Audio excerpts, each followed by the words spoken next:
1. Continuamos con Notimundo a la Carta.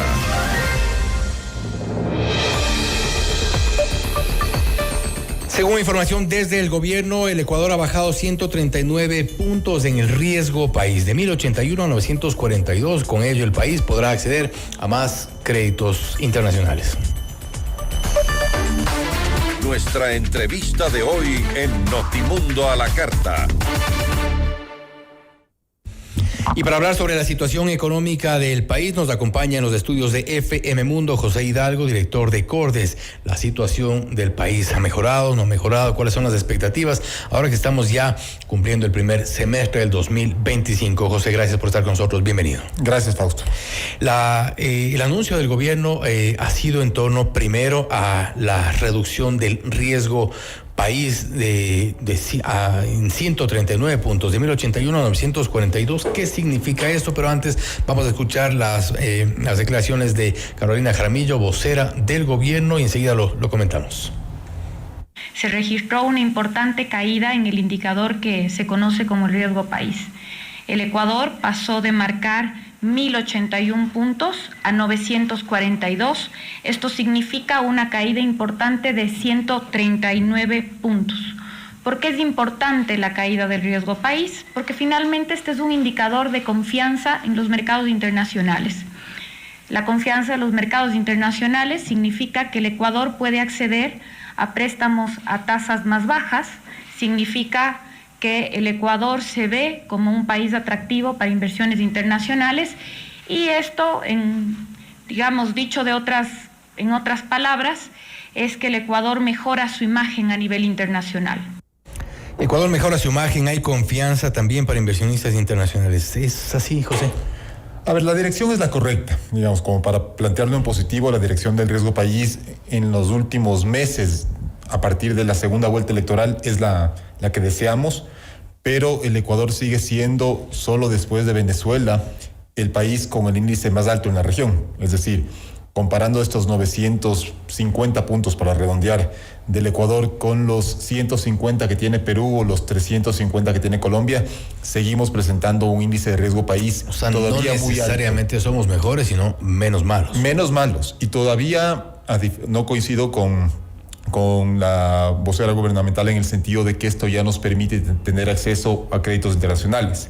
El Ecuador, con un riesgo país de más de 900 puntos, debería pagar una tasa cercana al 20% si es que emitiera bonos en la actualidad. Entonces, es posible que, si es que la tendencia continúa, el Ecuador eventualmente pueda retornar en condiciones normales al mercado internacional. Puede ser atractivo, pero más adelante, si la tendencia se mantiene. Y además, no solo para el gobierno, porque el riesgo país es un indicador que no es solo estudiado por macroeconomistas, sino que también es algo en lo que se fijan los inversionistas. Entonces, también, si es que la tendencia continúa, eso podría dar lugar a un mayor acceso a financiamiento también del sector privado con el exterior, y también a una mayor llegada de inversión extranjera. Pero todavía, insisto, es un buen camino, pero estamos lejos todavía de los puntos deseados. ¿Cuáles son los marcadores que son determinantes para esta reducción del riesgo país? Yo creo que tuvimos una primera gran reducción entre los días previos de la segunda vuelta, y una vez que se conoció el resultado, ahí cayó más o menos como en 300 o 400 puntos, si no me equivoco. Sí, un poco ahí tiene que ver la estabilidad política. Exacto, sobre todo se despejó la incertidumbre y ganó un gobierno que para los mercados resulta menos riesgoso que lo que habría sido un retorno del correísmo. Y esta nueva caída en las últimas semanas, yo creo que se debe principalmente al anuncio que hizo la ministra, y la vocera del gobierno y la ministra de Economía y Finanzas, sobre las medidas que va a tomar el gobierno para seguir consolidando las finanzas públicas. Esta eliminación del subsidio al diésel a las atuneras, el tema de las facturas eléctricas, la tasa también al sector minero. Bueno, eso también habrá que ver los impactos que eso puede tener sobre el sector y el desarrollo en el sector, pero son medidas que en un principio vienen enfocadas a mejorar la situación fiscal, y por lo tanto en el exterior se está viendo una mayor disposición del gobierno ecuatoriano una mayor responsabilidad del gobierno ecuatoriano hacia las cuentas públicas, y eso permite mejorar la perspectiva sobre las posibilidades que tiene el Ecuador de pagar sus obligaciones externas, que es finalmente lo que refleja el riesgo país. ¿Y en qué reprobamos de momento? El Ecuador sigue teniendo una situación fiscal que, pese a estas medidas, es bastante endeble. El tamaño del Estado, por ejemplo. Sobre todo el resultado fiscal. Es decir, un país puede tener un Estado más o menos grande, pero en la medida en que pueda financiar ese Estado más o menos grande. El problema con el Ecuador, y puntualmente con el gobierno central del Ecuador, porque los municipios tienen una situación financiera bastante más holgada, es que el gobierno central tiene ingresos insuficientes para cubrir sus gastos. El año pasado tuvimos un resultado que para el Ecuador fue inusualmente bueno y fue un déficit de 3.400 millones. ¿Por qué es bueno? Porque el año antepasado, en 2023, el déficit había superado los 6.000 millones. El problema es que para 2025 ya se está viendo otra vez un deterioro en el resultado fiscal. Es decir, si comparamos las cifras del primer trimestre de 2024 con el primer trimestre de 2025, estamos viendo un deterioro importante que nos hace suponer que al cierre del año el déficit del presupuesto podría estar otra vez en torno a 5.000 millones. Entonces, esa es la principal variable en la cual se fijan los inversionistas al momento de decir cuánto están dispuestos a pagar por un bono ecuatoriano, que es lo que refleja el riesgo país, y eso se suma, por ejemplo, factores también internacionales. Por ejemplo, lo que está pasando con el precio del petróleo. Uh-huh. El precio del petróleo en los últimos 2-3 meses ha estado en torno a 60, 62, 65 dólares por barril a nivel internacional, lo que llevando ya al precio del crudo ecuatoriano, que es menor que el del WTI, significa un precio menor a 60 dólares por barril, que es claramente insuficiente. Y con una caída en la producción, que es más grave. A lo que se suma, además de eso, en el primer trimestre de este año se han producido apenas 465,000 barriles diarios. En 2019, como para poder compararnos con algo, el Ecuador producía más o menos 520,000 barriles diarios. Entonces estamos viendo una caída que todavía no sabemos cómo compensar, que en gran medida se debe a lo del ITT, ¿no es cierto? Esta decisión equivocada, en mi opinión, que tomamos los ecuatorianos, es decir, ahí ya nos explota más petróleo. Pero no es una decisión que se tomó de un día al otro, es decir, ya estaba esa decisión, ya tenía que hacerse ciertas inversiones para poder incluso potenciar la producción. Lo que no se está viendo son cambios normativos que permitan atraer más inversión al sector petrolero. Sigue siendo un sector principalmente dependiente de la explotación a cargo de Petroecuador, o Petroamazonas, digamos la estatal, y con servicios que ayudan de algunas firmas extranjeras, pero no hay una firma extranjera que venga a poner plata para explorar y por eso y de esa manera poder ampliar los volúmenes de producción. Entonces, sí es un sector que está mostrando lamentablemente resultados negativos. Y el único interés que plantean es exclusivamente los campos que ya tienen producción y tienen reservas suficientes. Es que, insisto, que me parece que la normativa no acompaña a una mayor inversión. Es decir, si tuviéramos otra vez, por ejemplo, contratos de participación, en el cual obviamente la empresa arriesga, pero sabe que se va a quedar con un porcentaje de la producción, eso resulta más atractivo. Ahora solo con prestación de servicios, bueno, entonces yo exploto y me pagan por cada barril, entonces no tengo mayor incentivo para explorar más y encontrar nuevos bloques. Ocurre que hay también quizá decisiones equivocadas en el camino, porque por ejemplo el caso del campo Sacha, el año pasado precisamente el cuestionamiento fue que era un pésimo negocio para el país, y en esa circunstancia también hay otra consecuencia, que es quedar mal con quien supuestamente iba a ser el beneficiario del contrato. Eso es inseguridad jurídica. Sí, no, y además fue un contrato que se quería otorgar al apuro, digamos, fue en plena campaña electoral. Incluso por delicadeza, el gobierno, ante la posibilidad de que ya no iba a continuar, aunque bueno, finalmente fue el elegido, pero ante la posibilidad de que no iba a continuar, no debió ejecutar un contrato de esa magnitud en el principal bloque petrolero del país con esas prisas. Había poca transparencia, finalmente no fue llamado a concurso, sino que fue entregado a dedo, básicamente, a este consorcio canadiense-chino. Entonces, sí había bastantes dudas. Ojalá ahora que el presidente Noboa tiene 4 años por delante, eso pueda ser manejado de mejor manera. En esas condiciones, los sectores estratégicos no están pasando por su mejor momento. Hemos mencionado el sector petrolero, hemos mencionado también el sector minero, que enfrenta algunos cuestionamientos a propósito de estas tasas para el sector minero. El sector eléctrico está en una crisis importante. Ahora mismo se ha anunciado la terminación unilateral de 150 megavatios que se esperaba que lleguen en noviembre. Parece que no van a llegar nunca, y esto afecta también.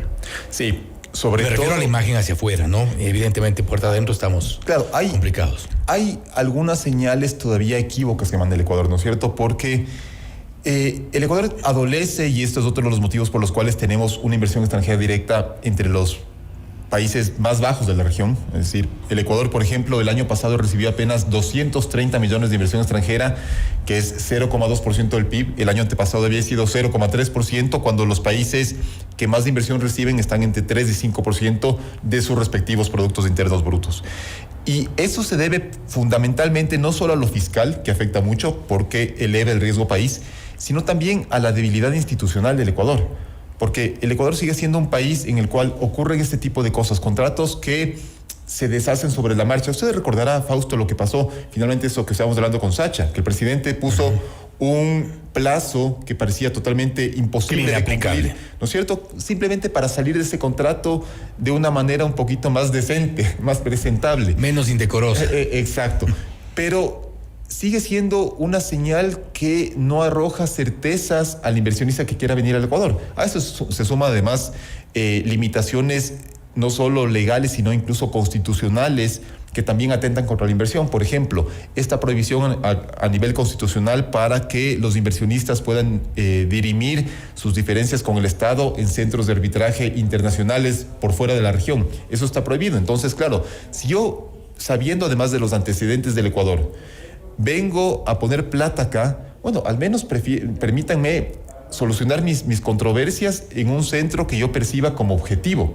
Entonces, son algunas debilidades que hacen que el Ecuador siga siendo un país dentro del entorno regional con muy poco atractivo para la inversión extranjera directa. Pero no ocurre también, digamos, en la otra vía, es decir, hay los errores evidentemente de Ecuador como país, la normativa, las autoridades, hay ciertos errores de esta falta de seguridad jurídica, pero también hay empresas que vienen, y vamos a ponerlo en términos un poco más coloquiales, vienen y nos ven la cara. Pero yo creo que una empresa podría ver la cara al Ecuador y a cualquier país, no sé si en el mundo, pero al menos en la región. O sea, si es que una empresa ve cierta desesperación, quiere aprovecharse de eso. Pero ahí está, obviamente, por un lado, digamos, las habilidades del gobierno para saber, bueno, cómo tratar a inversionistas que quieren únicamente venir a pescar oportunidades.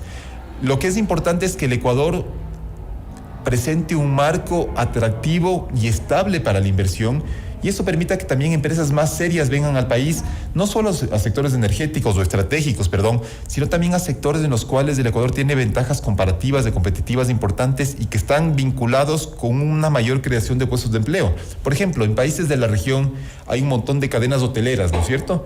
En el Ecuador, la presencia de cadenas hoteleras internacionales es mínima, y eso podría ser una ventaja. Obviamente tenemos el gran problema que enfrenta el Ecuador en la actualidad al respecto, es la inseguridad, pero yo sí creo que evidentemente la situación hotelera en general en el país es mala, sobre todo por el tema de la inseguridad, pero sí creo que el Ecuador tiene ventajas que, mejorando su situación fiscal, su situación institucional, su marco normativo, podrían permitir que sea un país más atractivo para la inversión seria. Finalmente, no quisiéramos ser pesimistas, pero ¿podemos ser optimistas? A ver, dependiendo de con qué nos comparemos, ¿no es cierto? La economía en 2025 yo creo que con seguridad va a tener un mejor desempeño que en 2024. Obviamente la comparación es bastante pobre porque 2024 fue un año de contracción económica. Pero en todo caso, saber que la economía va a crecer ya es una primera buena noticia. ¿Cuánto va a crecer? Ahí ya es la duda. La ministra de Economía y Finanzas se ha mostrado bastante optimista. Ella habla de un crecimiento que podría incluso superar la perspectiva del Banco Central de 2,8%. Nosotros de momento somos más conservadores, sobre todo tomando en cuenta que el primer trimestre del año, signado por la incertidumbre política, fue un mal primer trimestre. Pero lo mismo ocurrió en el 2024. Tampoco se dieron las previsiones que tenían. Usualmente los gobiernos suelen ser más optimistas que el resultado final, realidad. y les conviene ser así, y es comprensible que sean así. Nosotros tratamos de ser lo más objetivos posibles, vemos un crecimiento más cercano a lo que pronostica el Fondo Monetario, que es en torno al 1,7%. Entonces, eso ya es una buena noticia. Luego hay desafíos importantes, sobre todo en materia de empleo, porque ese crecimiento en torno al 1,5% o 2% sigue siendo insuficiente para mejorar el mercado laboral. Entonces, yo creo que una buena noticia adicional va a estar en la medida en que el presidente Noboa, aprovechando las ventajas que tiene en el legislativo, pueda enviar reformas que realmente favorezcan a la inversión formal en la economía, y eso permita no solo que la tasa de crecimiento sea mayor, sino sobre todo que se creen fuentes de trabajo. Entonces, me parece que tenemos una perspectiva en el horizonte cercano que podría ser positiva en la medida en que el gobierno la pueda aprovechar. José, nuevamente gracias por haber estado con nosotros, gracias por esa visión que creo que es importante, saber un poco en dónde estamos pisando en cuanto a la situación económica en nuestro país. Gracias nuevamente. Gracias, Fausto. José Hidalgo, director de Cordes, va hablando sobre la situación económica del país. Esto es Notimundo a la Carta, siempre bien informados. Ya volvemos con